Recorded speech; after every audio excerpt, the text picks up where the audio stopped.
Hi, it's the Spirited Traveler here with you again, and today I am going to give you my honest review, feedback, impressions of the Wilderton Botanical Distillate. This is their entry into the non-alcoholic beverage space. Not know, I am participating in Dry January this year, and as such, I've been doing lots of research into other ways to have spirited beverages that are just unleaded. They don't have to have alcohol in it for you to enjoy a nice adult beverage or just a nice festive beverage, as I like to call them. So I already reviewed Ritual's whiskey alternative, and you can check my prior video for that, for my feedback on that. Today my Wilderton came in and I was extremely excited to give it a try, so I wait to get it open to give you guys my initial impressions of it. So I decided to try their earthen flavor, and this particular flavor is full of all sorts of good things, half of which I can't pronounce, but bear with me. It has benzoin, cardamom, frankincense, cubeb, pimington. I'm pretty sure I jacked that up. Rose and laxam Sichuan tea.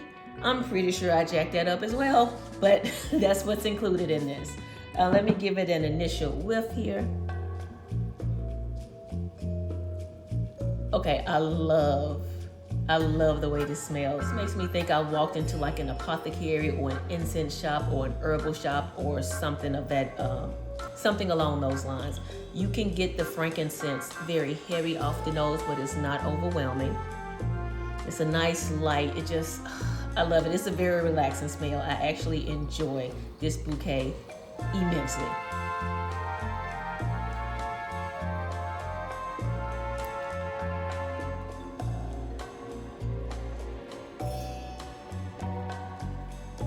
This is very unique tasting. I like it. The first profile I get on my tongue is a bright lemon profile, without the acid, without the acidity, no tartness, no anything.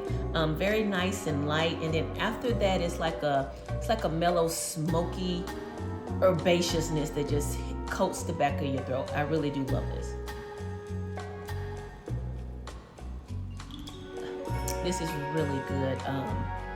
This is really tasty. It's almost like a nice bit of spice. I get like a little smokiness from the tea, a little bit of spice, and the frankincense. And almost like the rose is kind of weaving through there. It's not very predominant, but I can kind of pick it up as a tying component, like a harmonic component that's bringing everything together. I really do like this. This is very different. This is very unique. I've never had anything like this before. It's very flavorful. Because of its flavor and because it's just so different, I really couldn't tell you what this would be a good replacement for. In fact, I don't think it's a replacement for a spirit at all. It stands on its own. It's very unique and it stands on its own. I can see this being used in pretty much any application in which you want to kind of spice something up and give it a nice herbaceous note. So my order came with 2 recipes, Blood Moon, which is a take on a Bloody Mary, and the Daybreak, which it contains coconut water and fresh lime juice. So I'm thinking this is maybe used as a rum replacement in here, and of course a vodka replacement here. But I'm really interested to see what type of an old fashioned, like a smoked old fashioned, I can make with this. So there you have it, my initial thoughts on the taste and nose of this Wilderton, and I can't wait to see what I get into with this. We'll see.